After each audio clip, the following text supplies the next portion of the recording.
요한일서 4장 1절로 6절까지의 말씀을 함께 나누도록 하겠습니다. 제가 오늘 본문의 1절부터 먼저 교독하도록 하겠습니다. 사랑하는 자들아, 영을 다 믿지 말고 오직 영들이 하나님께 속하였나 시험하라. 많은 거짓 선지자가 세상에 나왔음이니라.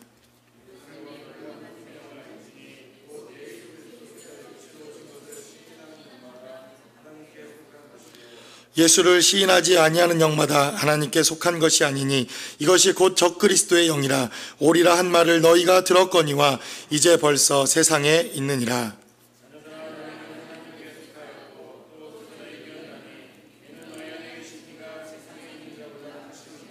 저희는 세상에 속한 고로 세상에 속한 말을 하매 세상에 저의 말을 듣느니라. 우리는 하나님께 속하였으니 하나님을 아는 자는 우리의 말을 듣고 하나님께 속하지 아니한 자는 우리의 말을 듣지 아니하나니 진리의 영과 미혹의 영을 이로써 아느니라. 아멘. 제가 1부 때도 잠깐 말씀을 드렸지만 어제 하루 정말 제 인생에 있어서 정말 아주 다양한 버라이티한 그러한 스케줄을 좀 가졌습니다. 오전에는 제가 아는 선배 목사님의 아버님이 소천을 하셔서 장례 예배에 참석을 했습니다. 정말 이렇게 더운 무더운 장례 일정을 정말 경험해 보지 못할 정도로 참 무덥고 힘든 그러한 일정이었습니다. 그 일정이 끝나자마자 또 출산의 예정이 있어서 리버사이드까지 정말 옷을 갈아입고 넥타이를 바꿔매고 장례 복장으로 출산의 현장에 갈 수는 없어서 또 그렇게 리버사이드까지 또 단걸음에 찾아갔습니다. 참 인생의 삶을 한 치 앞도 내다보기 참 어렵다고 생각되어지는 게, 분명히 애가 나옵니다 이렇게 얘기를 듣고 달려갔는데 제가 도착한 그때까지 아직 애가 안 나와 있었습니다. 그래서 애가 나올 때까지 좀 더 기다려야 되는 상황이 되어서 10분이라도 더 기다려보자 이렇게 기다리던 중이었지만, 끝까지 기다릴 수 없었던 것은 또 5시에 또 결혼식 일정이 또 잡혀있는 게 있어서 또 결혼에 참여를 해야 돼서 그 시간 동안 오랫동안 있지 못하고 그 자리를 좀 떠나야 했습니다. 그 자리를 떠나 집으로 돌아오는 중간 어디쯤에서 애가 나왔다는 소식을 접하게 되었습니다. 어찌나 한 치 앞도 알 수 없는 인생이든지, 만약 알았더라면 잠깐만 더 기다리면 보고 올 수 있는 그러한 시간이었는데 결국엔 애를 보지 못하고 오는 그러한 일정이었습니다. 그리고는 또 마지막으로 결혼식에 참여를 해서 신랑과 신부가 한 가정을 이루는 그러한 삶의 여정을 또한 보았습니다. 짧게는 하루의 일정이었지만 그 하루의 일정 가운데 죽음과 그리고 삶과 그리고 우리의 일생에 있어서 결혼이라고 하는 인생의 대단히 중요한 이러한 큰 인생의 모습들을 하루아침에 보면서 어떤 목사님과 이런 이야기를 나누었습니다. 목사님, 제가 연예인 스케줄보다 훨씬 복잡하죠. 이런 스케줄 보신 적 있습니까? 이렇게 물었더니 그 목사님도 하시는 말씀이, 나도 30년 목회를 했지만 목사님처럼 하루에 장례, 출산, 결혼, 이런 일정은 나도 해본 적이 없다고. 저도 이러한 스케줄을 보면서 우리의 인생이 얼마나 짧을 수 있는가, 그리고 우리의 인생이 어떻게 이렇게 삶을 살아내야만 할 것인가. 우리의 인생이 결코 거저왔다가 거저가는 인생이 아니라 의미가 있는 인생, 누군가에게 의미를 부여할 수 있는 인생, 누군가에게 기억이 되는 인생, 누군가에게 출생과 그리고 그의 결혼과 그리고 그의 죽음이 정말 의미가 있고 그리고 기억에 남는 그러한 인생이 돼야 하지 않을까라는 생각들을 좀 해보게 되었습니다. 지금은 사람들에게 대단히 낯설고 생소한 그러한 직업이지만 제가 자랐던 어린 시절, 특별히 저희 동네에는 그 양계장을 하는 분들이 참 많이 있었습니다. 그 양계장을 하는 사람들에게 병아리 감별사라고 하는 이 직업은 대단히 고소득을 올릴 수도 있는 직업이었고, 그리고 양계업을 하는 사람들에게는 아주 중요한 그러한 직업 가운데 하나였습니다.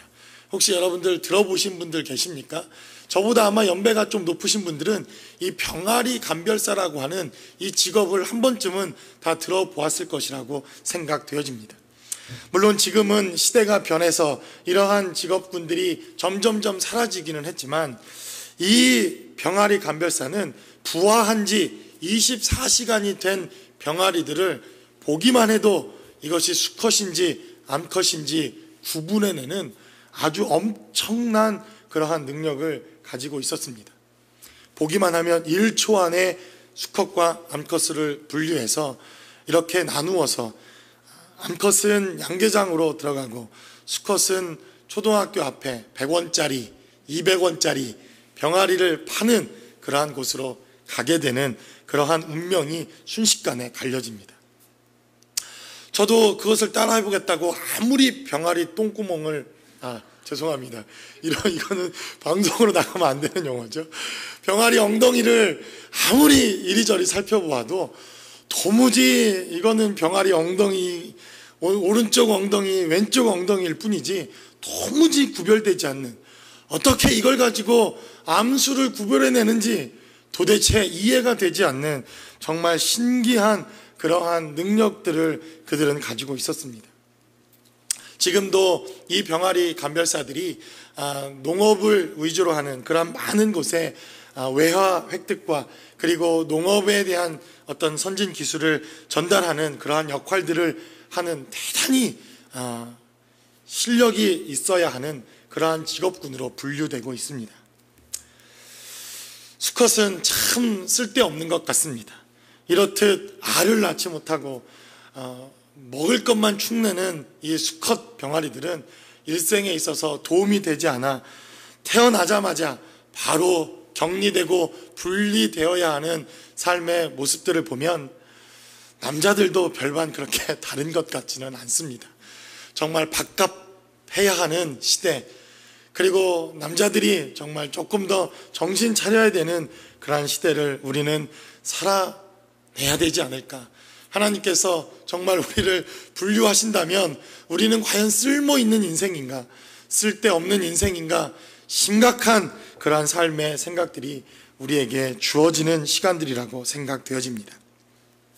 지금은 기술들이 얼마나 발달했는지 이제는 병아리 엉덩이를 보고 암수를 구별해내는 것이 아니라 계란이 쭉 지나가기만 해도 그곳에 플래시라이트를 비춰보는 것만으로 이제 병아리가 암컷으로 부화할지 수컷으로 부화할지 그렇게 구별할 수 있는 시대가 되었다고 합니다. 엄청난 시대에 우리는 살고 있습니다.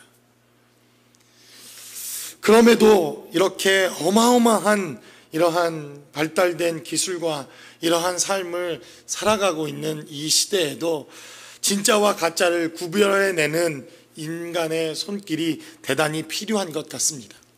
21세기 들어 각광받는 직업군 하나가 있는데 그것은 가짜와 진짜를 구분해내는 그러한 직업이라고 합니다. 명품과 가짜를 구별해내는 것, 진짜 그림과 가짜 그림을 구별해내는 것, 정말 진짜인지 가짜 같은 진짜인지 진짜 같은 가짜인지를 구별해내는 이러한 직업군들이 지금 21세기에 들어 가장 각광받는 직업군들 가운데 하나라고 그렇게 알려지고 있습니다. 이것을 본다면 세월이 더욱더 발전하고 그리고 기술이 발전하는 만큼 가짜와 구분되어지지 않는 정말 진짜와 같은 가짜들 역시도 이 세상에 많이 등장하는 시대의 삶을 살아내고 있다는 것을 우리는 경험하게 됩니다. 사도는 계속해서 하나님의 몸된 교회에 편지하면서 우리에게 한 가지 당부를 합니다. 진짜와 가짜를 구별해내는 분별력이 우리에게 필요하다는 것입니다. 4장 1절의 말씀을 통해서 사랑하는 자들아 영을 다 믿지 말고 오직 영들이 하나님께 속하였는지 시험하라, 이렇게 사도는 우리에게 말합니다. 무슨 말입니까? 좀 더 원문에 가깝게, 그리고 이 본문에 알맞게 우리가 성경을 번역하면 하나님께 속하였는지, 모든 영들이 하나님께 속하였는지 분별하라, 시험해 보아라, 구별해 보아라, 이런 뜻이 바로 4장 1절에 기록되어져 있습니다. 왜 그렇습니까? 많은 거짓된 이단들과 그리고 영들이 세상에 이미 존재하고 나왔기 때문에 사도는 교회들에게 편지하기를 영들을 분별하고 영들을 시험하고 이것이 가짜인지 진짜인지 구별하는 것이 필요하다, 성경은 이렇게 증거합니다. 넓게 사도는 말하기를 이 세상에 속한 모든 영들이 하나님께 속한 것인지 구별하라고 우리에게 당부하고 있지만, 그러나 이것은 우리 개인의 삶의 자리에서 우리의 영적 삶과 영성의 삶은 과연 하나님께 속한 것인지, 아니면 여전히 세상에 속하여 하나님과 원수된 삶을 살고 있는지 우리의 삶의 자리를 구별하라는 하나님의 말씀이기도 합니다. 어떻게 하면 우리는 수컷과 암컷을 구분해내던 그 초능자와 같은 그러한 실력으로, 아니 프레시 라이트 하나만 비추고도 이것이 암컷으로 부화할지 수컷으로 부화할지 구별해내는 이러한 엄청난 분별력을 갖고 있는 사람들처럼 우리의 영혼이 하나님께 속하였는지, 그리고 세상의 영들이 하나님께 속한 것인지 구별할 수 있는 분별력을 가질 수 있겠습니까? 성경은 우리에게 말합니다. 영이 하나님께 속한 것인지 아니면 세상에 속한 것인지 분별하라, 성경은 이렇게 증거합니다. 이렇게 분별력이 필요한 시대에 우리가 영적 분별력을 갖기 위해 우리에게 필요한 것은 무엇입니까? 첫 번째로 성경은 우리에게 말하기를 영적 분별력은 바로 변화와 변질을 구분하는 것으로부터 우리의 삶의 여정이 시작되어야 한다, 본문은 우리에게 증거합니다. 대단히 비슷한 단어인 것 같지만 변화와 변질은 대단히 결과적으로 다른 말입니다. 여러분, 변화라는 말은 기본적으로 긍정적인 변화, 긍정적으로 새롭게 되어지는 것, 지금보다는 뭔가 다른 모습이지만 보다 더 긍정적인 삶의 모습으로 변해가는 것을 우리는 변화다, 이렇게 말합니다. 아마 여러분들이 많은 그 정치 구호들이나 이런 것들을 볼 때 change, 변화, 이러한 구호들을 사용하는 많은 그러한 사람들의 모습을 보았을 것입니다. 어떤 사람이 변화를 말하면서, 변화되어질 것을 말하면서 지금보다 좋지 못한 상태로 되어지는 것을 말하는 사람은 단 한 사람도 존재하지 않습니다. 변화를 말할 때, 우리의 삶의 변화를 이야기할 때, 내가 좀 더 변화되어진 삶을 이야기할 때 지금보다는 조금 더 나아지거나 지금보다는 훨씬 더 좋은 환경으로 변화되어질 것을 우리는 고대하는 마음으로 변화를 이야기합니다. 그리고 변화를 우리는 추구합니다. 그리고 이 세상에 변화가 필요하다는 것을 말합니다. 그러나 지금의 삶의 모습과 지금의 삶의 자리와 다른 삶의 모습이지만 그것이 반대로 지금보다 오히려 더 악하거나, 아니 우리가 기대한 것만큼 우리가 우리의 삶의 자리에 변화되어지지 못한 삶의 모습들을 우리는 변질이다, 이렇게 말합니다. 그래서 변화와 변질은 대단히 흡사한 단어인 것 같지만, 그러나 그 결과를 놓고 보면 이것은 대단히 다른 결과를 가져오는 두 단어입니다. 오늘 성경은 우리에게 말씀하기를 2절 말씀을 통해서 하나님의 영은 이것으로 알지니 곧 예수 그리스도께서 육체로 오신 것을 시인하는 영마다 하나님께 속한 것이요 예수를 시인하지 아니하는 영마다 하나님께 속한 것이 아니니 이것이 곧 적 그리스도의 영이라 오리라 한 말을 너희가 들었거니와 이제 벌써 세상에 있느니라. 아마 교회를 다니지 않는 분들도, 그리고 신앙생활, 하나님의 말씀을 잘 모르시는 분들도 적그리스도, 사탄, 마지막 때에 나타날 이러한 이단, 이러한 이야기들을 아마 영화나 많은 TV 시리즈물들이나 그리고 소설을 통해서 다 한 번쯤은 들어봄직했을 것입니다. 이러한 적그리스도에 대한 오해 하나가 있습니다. 어느 날 갑자기 하늘에서 적그리스도가 뚝 떨어져서 그리스도인들을 사지로 몰아놓고 교회를 핍박하고 그리고 하나님의 나라를 방해하는 것이 아닙니다. 성경은 말하기를 바로 이 적그리스도는 바로 그리스도인들과 교회와 가장 밀접한 관계를 갖고 있는 것이 적그리스도다, 이렇게 말합니다. 우리와 함께했던 형제, 우리와 믿음으로 함께했던 교회, 우리와 함께 신앙 공동체에 있었던 바로 그 사람이 변화가 아닌 변질이 되어진 것, 이것을 성경은 말하기를 적그리스도요 이단이다, 이렇게 말합니다. 여러분, 이단은 타종교와는 완전히 다릅니다. 우리와 함께 공동체를 형성하고 우리와 함께 하나님 나라의 말씀을 나누고 우리와 함께 한 구주 예수 그리스도를 믿음으로 고백했던 한 공동체가 이제 변화가 아닌 변질이 되어지는 것, 이것을 우리는 적그리스도요, 그리고 하나님이 기뻐하시지 않는 거짓 영이다, 이렇게 말한다는 것입니다. 그러므로 우리는 어떤 면에 있어서 저와 여러분들이 그리스도의 말씀으로 변화되어지는 삶을 살아내지 못하면, 다른 말로는 우리도 변질되어질 수 있는 다분한 가능성을 가지고 있다는 것입니다. 다시 한번 말씀드립니다. 우리가 변화되어지는 삶을 살아내지 못하면 우리도 변질되어질 수 있는 가능성을 얼마든지 가지고 있는 사람들이라는 것입니다.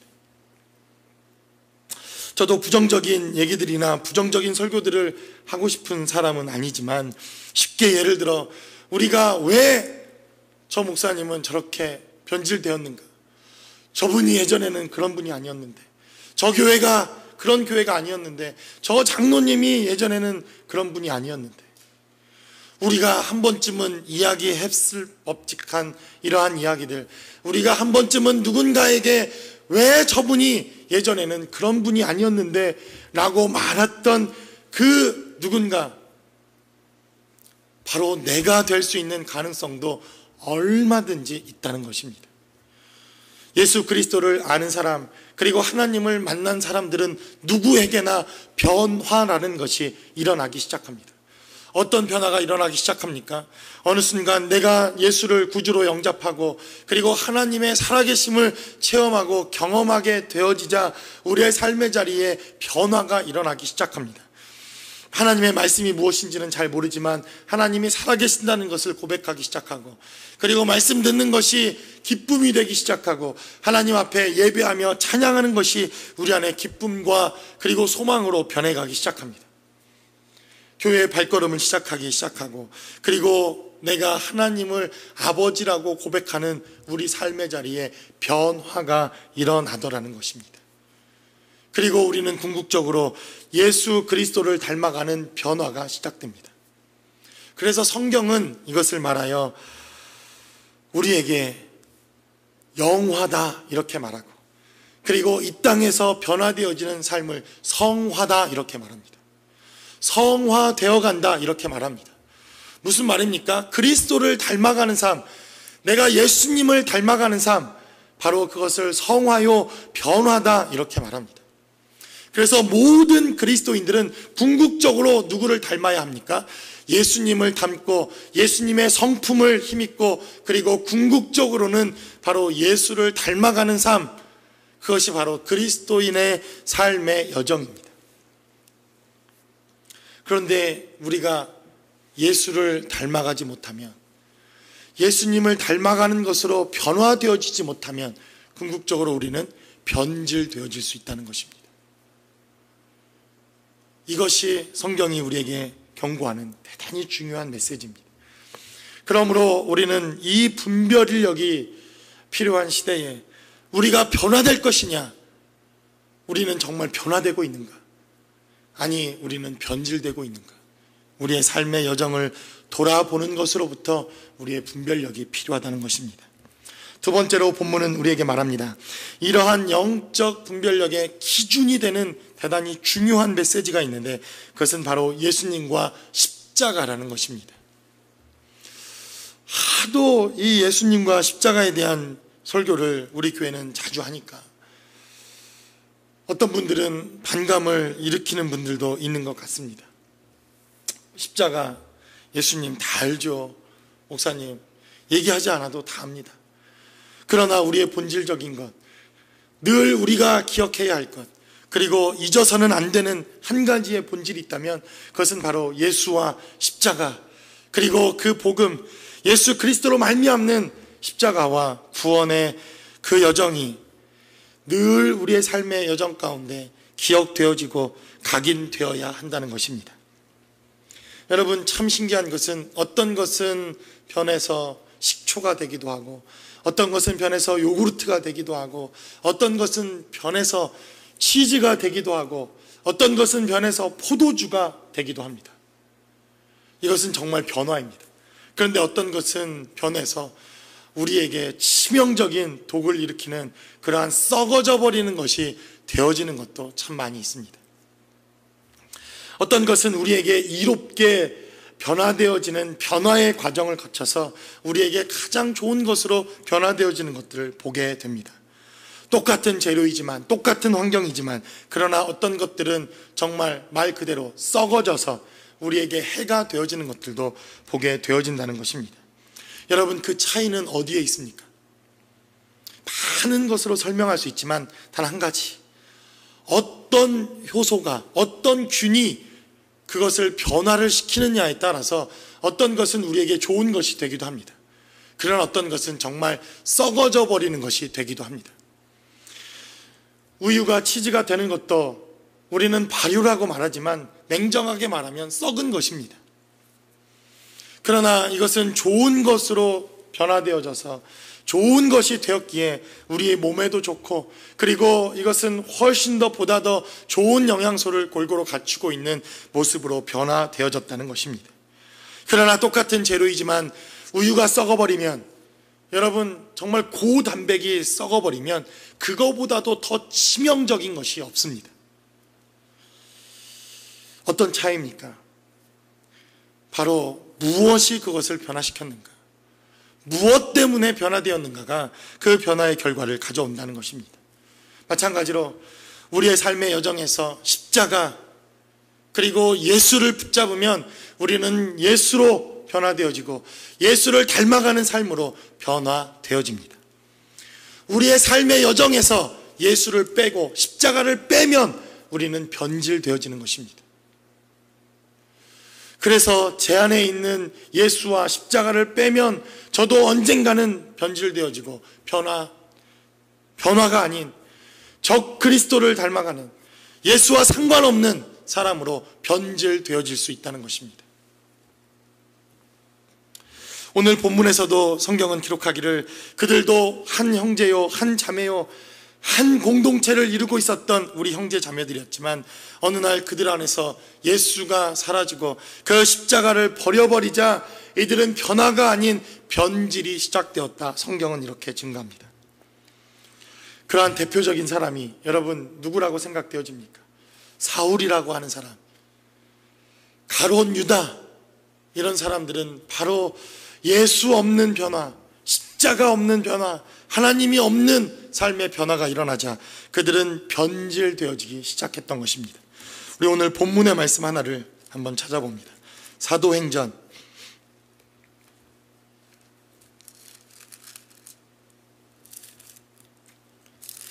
6장 5절 말씀을 우리 함께 찾아봅니다. 사도행전 6장 5절에는 최초의 교회의 직분자들을 세우는 이야기가 등장을 합니다.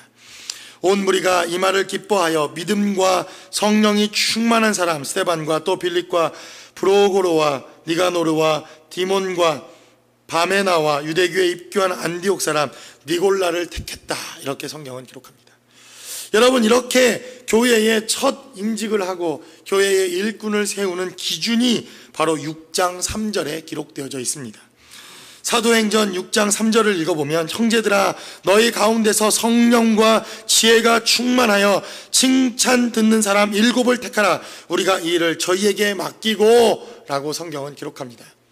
무슨 말입니까? 이 처음 사람들도 성령과 지혜가 충만한 사람, 그리고 하나님께 칭찬을 듣는 사람, 그리고 하나님의 나라에 있어서 유익하고 유용한 사람이었다는 것입니다. 우리 이 사도행전의 말씀과 함께 요한계시록 2장의 말씀을 봅니다. 요한계시록 2장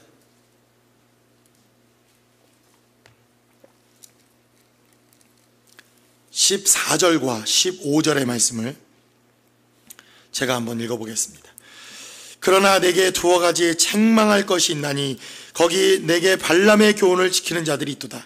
발람이 발락을 가르쳐 이스라엘 앞에 올무를 놓아 우상의 제물을 먹게 하였고 또 행음하게 하였느니라. 이와 같이 내게도 니골라당의 교훈을 지키는 자들이 있도다. 여러분, 무슨 말입니까? 초대교회의 7 집사로 하나님의 칭찬을 들었던 니골라라고 하는 한 사람은 요한계시록에 기록되기를 하나님께서 가장 미워하는 적그리스도 이단이 되었다. 성경은 이렇게 기록합니다. 그 이유가 무엇입니까?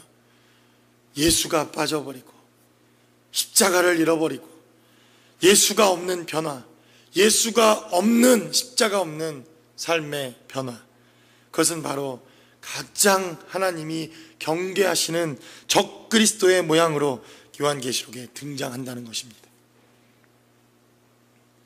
그러므로 우리가 예수를 붙잡기만 한다면 비록 그 변화가 더디고 우리의 삶의 자리에 여전히 변화되어야 할 우리의 연약한 모습들이 있음에도 불구하고 우리는 그 십자가를 붙들기만 하면, 그 예수를 놓지만 않기만 하면 우리는 반드시 주님을 닮아가는 변화되어지는 삶을 살아나게 될 것입니다. 그러므로 십자가 붙드는 저와 여러분들이 되시기를 주의 이름으로 간절히 축원합니다. 그러나 그 십자가가 빠져버리자, 그 십자가를 잃어버리자, 그 십자가를 벗어버리자 우리의 삶의 자리에 변화가 아닌 변질이 시작됩니다. 우리 히브리서 6장 1절과 그 이하에 기록되어 있는 말씀을 제가 한번 읽어보도록 하겠습니다. 그러므로 우리가 그리스도 도의 초보를 버리고 죽은 행실을 회개함과 하나님에 대한 신앙과 침례 혹은 세례들과 안수와 죽은 자의 부활과 영원한 심판에 관한 교훈의 털을 다시 닦지 말고 완전한 데 나아갈지니라. 성경은 이렇게 말합니다. 무엇입니까? 우리가 다시 기초를 닦지 말아야 할 우리 신앙의 기본과 기초가 있다는 것입니다. 그것이 무엇입니까? 예수 그리스도, 십자가, 바로 주님을 따르는 것, 바로 그분이 우리의 삶의 주인이 되어지고 그분으로 말미암아 내가 구원받은 것, 이것은 가장 기본적인 우리 신앙의 기초라는 것입니다. 이것을 다시 닦을 필요가 없다고 성경은 말합니다. 이것을 견고하게 닦아서 다시 2번 이 기초를 닦을 필요가 없을 만큼 우리의 기초를 단단히 닦아라. 이것이 바로 성경이 우리에게 증거하는 바입니다. 그러나 이 기초를 잃어버리고 하나님의 십자가 예수 그리스도를 잃어버린 자들에게 나타나는 변질에 대해서 히브리서 6장은 계속해서 증거합니다. 6장 3절부터 제가 한번 여러분들과 함께 말씀을 읽어보도록 하겠습니다. 하나님께서 허락하시면 우리가 이것을 하리라. 한 번 비침을 얻고 하늘의 은사를 맛보고 성령에 참여한 바 되고 하나님의 선한 말씀과 내세의 능력을 맛보고 타락한 자들은 다시 새롭게 하여 회개케 할 수 없나니 이는 자기가 하나님의 아들을 다시 십자가에 못 박아 현저히 욕을 보임이라. 여러분, 성경은 우리에게 말합니다. 하나님의 은사를 맛보고 내세의 능력을 경험하고 하나님의 신령한 은혜와 그 놀라운 성령의 비침을 받았다는 것입니다. 이러한 사람을 우리는 그리스도인이라고 말합니다. 하나님의 은사를 체험하고 경험했습니다. 그러나 이들에게서 예수가 빠지자, 이들에게서 십자가가 더 이상 상관없는 삶의 자리가 되어버리자 타락하여 더 이상 돌이킬 수 없는 삶의 자리까지 나아가게 되었다는 것입니다. 왜 변화되지 못하고 변질되어집니까? 십자가 없는 인생, 예수가 없는 인생, 그 인생은 변화가 아닌 변질되어지는 인생이 될 수밖에 없다고 성경은 우리에게 증거합니다. 그러므로 십자가 붙드는 인생 되시기를 주의 이름으로 간절히 축원합니다. 그 십자가의 복음으로 말미암아 우리의 삶의 자리에 날마다 주님 닮아가는 삶의 여정이 되시기를 다시 한번 주의 이름으로 간절히 축원합니다. 그러므로 저는 여러분들에게 늘 부탁과 당부를 드린 적이 있습니다. 여러분, 제가 변화가 아닌 변질이 되어지거든 저에게 빨리 오셔서 말씀해 주십시오.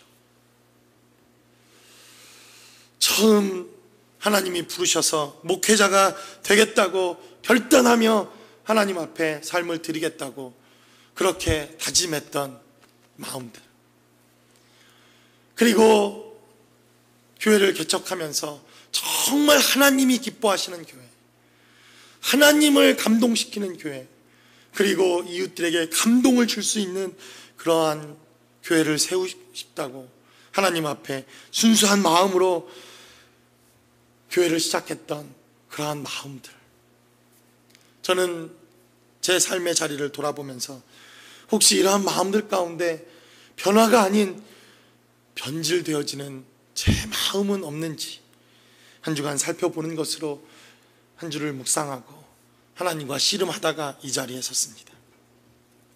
문득 변화가 아닌 변질되어지는 설교, 십자가가 빠진 사람들의 귀와 그리고 사람을 끌어모으기 좋은 설교를 하고 싶은 그러한 유혹들, 그런 마음들은 없는지, 성도들에게 부담과 그리고 이 시대의 헌신에 대한 메시지, 죄에 대한 메시지보다는 듣기 좋고 위로가 되고 누구나가 다 서로 말하기 좋고 듣기 좋은 그러한 설교들에 대한 유혹들, 혹시 주의 말씀대로 변화가 아닌 변질되어지는 삶의 자리는 없는지, 바로 그것은 십자가를 잊어버렸을 때 그리고 예수 그리스도를 잃어버린 삶의 자리에서 나타나는 가장 기본적이고 가장 위험한 변질의 시작이라고 성경은 우리에게 증거합니다. 마지막으로 성경은 우리에게 증거합니다. 그렇다면 우리의 변화와 변질된 삶의 척도는 도대체 어디에서부터 시작되어야 한다는 것입니까?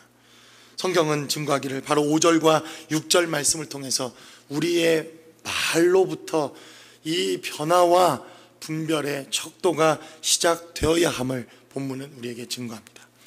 우리 본문 요한일서 4장 5절로 6절까지 다시 돌아와서 5절과 6절의 말씀을 한번 보도록 하겠습니다. 저희는 세상에 속한 고로 세상에 속한 말을 하매 세상이 저희 말을 듣는지라. 우리는 하나님께 속하였으니 하나님을 아는 자는 우리의 말을 듣고 하나님께 속하지 아니한 자는 우리의 말을 듣지 아니하니라. 진리의 영과 미혹의 영을 이로써 아느니라. 여러분, 우리의 변화와 변질, 그리고 우리가 어떤 영에 속했는가를 분별하는 이 분별의 시작은 오늘 본문의 말씀을 통해서 사도는 말하기를 우리의 말로부터 이것이 시작된다는 것입니다. 다른 말로 무슨 말입니까?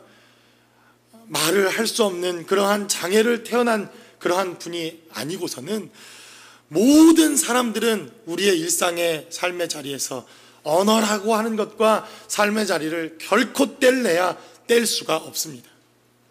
여러분, 고작 우리는 신앙생활하면서 그리스도의 언어를 가지고 그리스도의 언어를 사용하는 공동체와 만나는 시간이 그렇게 많은 시간들이 아닙니다. 잘해야 일주일에 2-3번 있는 공적 예배, 그리고 새벽 예배, 아니면 교우들과 친교를 나누는 시간, 사실 우리의 일상의 삶의 자리에서 우리가 이러한 그리스도의 말과 그리고 이 공동체의 언어를 사용하는 시간은 사실 우리가 세상의 삶을 살아내는 시간들보다 결코 많은 시간들이 아닐 것이라고 생각되어집니다. 저같이 풀타임 목회를 하거나 또 이러한 사역에 연관되어진 사람들이라면 만나는 사람들이 목사요, 만나는 사람들이 성도요, 만나는 사람들, 그리고 그러한 곳이 아닌 곳에 가더라도 목사님 그러면 뒤돌아봐야 하는 우리의 삶의 모습이기에,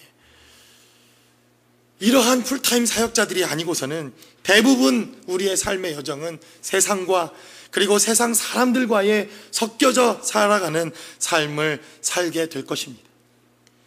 그 분별이, 그 구별이 어디서부터 시작된다 성경은 말합니까? 말로부터 시작되더라는 것입니다. 말로부터 그 시작이 시작되더라 성경은 이렇게 증거합니다. 어떤 권사님이 그런 이야기를 합니다. 직장 생활을 안 하다가 20년 만에 다시 직장 생활을 하려니 세상 사람들과 말이 다르더라는 것입니다. 너무 상처가 되더라는 것입니다. 그저 쌍시옷 쌍지읒 들어가지 않으면 말이 되지 않는, 그리고 F워드가 들어가지 아니하면 말이 되지 않는 세상 사람들, 세상에 나가봤더니 자기만 빼놓고 다 걔 아들이고 걔 손자고 그렇더라, 이렇게 이야기하는 것을 들었습니다. 얼마나 험악한 말들을 사용하는지. 저도 누구와 이렇게 대화하고 그리고 말을 나누다 보면 이제 예언의 영이나 아니면 영분별이 은사가 임하지 않았는데도 이 사람의 영적인 삶이나 이 사람이 그리스도인인지 아닌지 한 두세 마디만 나누어 보면 즉각 알아지는 삶의 그러한 지혜들이 생겨나기 시작합니다. 언어가 다릅니다. 언어가 다르다는 것을 느낍니다. 내가 목사니까 목사 같은 말을 써야지, 저는 그걸 싫어하는 사람입니다. 아시지 않습니까? 제가 뭐 할렐루야, 형제님, 자매님 뭐 이럽니까? 제가 편한 언어로 여러분들과 소통하고 교제해도 우리의 언어가 달라지더라는 것입니다. 여러분들이 일상의 삶을 살면서 세상 사람들과 언어가 불편하지 않고 언어가 여러분들이 세상 사람들과 소통이 되어지며 그리고 그것이 아무런 거부감이 없다면 여러분들 우리의 삶의 자리를 다시 한번 돌아볼 필요가 있습니다. 그들과 말을 섞지 말라는 것이 아닙니다.